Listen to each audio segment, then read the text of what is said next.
дявол да го вземе. Каква е тази управия? Не можах да я разбера. И как ще я разбереш, бе, брате? Ами, че моля ти се, вземете, например, Кокона Поликсени. Преди 30 години с файтон се разхождаше и сега, моля ти се, пак с файтон се разхожда. А пък аз 30 години се трепя и не файтон. Кой ти търси файтон? Една турска лира не ми се намира. Иде ти по някой път да кипнеш. Ето и човещина ли е? И с какво, моля ви се, е заслужила Кокона Поликсения? Да си пълниш и празниш стомаха. Той заслуга ли е? Аз поне. Кое чиновник, кое агитациики, което юной, все гледаш горе-долу ползите за народа. Ами тя и навземи, че бръкни, когато щеш в кисията и злато с шепа, моля ти се. Па да речеш, че аз съм от ония ветрогони, които бълнуват за някаква си правда и разни там, разбираш ли, дивоти. Хайде де, а пък аз не съм от тях. Да речеш, че се стеснявам, че се гуша из кюшетата. Не ми са до там меки очите. И при всичко това, виж ме на кой хал съм. Аз уж се навирам около големците. Нова година било, имен ден било, кое визити, кое картички, кое сливовица. Па все гледаш, че другите ме надпредварват. А аз все зад метлата.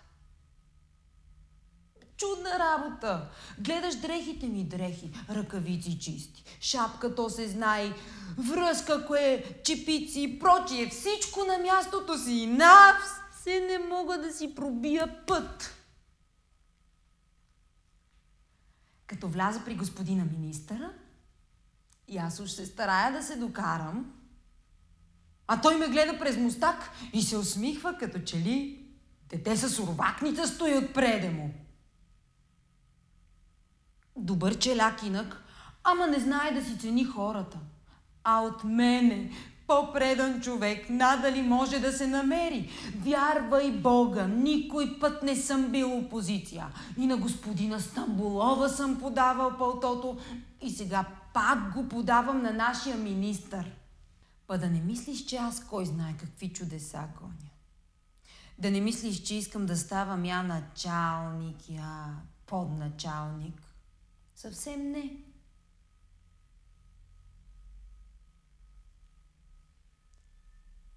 Зорът ми е да изтикам регистратора. Бре анонимни записки ли не щеш? Бре доноси ли не щеш? Бре заплашвания ли не щеш? Нищо не помогна.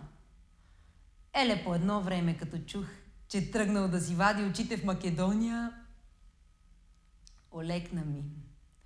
Той потегли вечерта. Аз през нощта като седнах, че като го нацапах в едно писмо до господин министъра, направих го на сол. И това не помогна. И прошение подадох, и ревах като говедо, и разни там стара майка, болна жена, дребни дечица. Всичко на вятъра. Дрънкат ми някой диванета. Че можеш кай да напреднеш, ама трябва да бъдеш кай подлец. Бошлав, подлец ли? Архи подлец ти ставам аз тебе байно, ама делня късмет. Види се работата. И подлец да бъдеш не е лесен занаят. Все трябва да имаш някоя дарбица. Или просто трябва да имаш зализана физиономийка. Той аз не съм да кажеш някой грозен челяк, ама той я пусти нос отде се е взел. Той ми яде главата, както разбирам аз. И то не че кой знае какъв нос. Малко ли хора има с бамбашка носове, ама де, на другите минава, а моят нос като че им вади очите.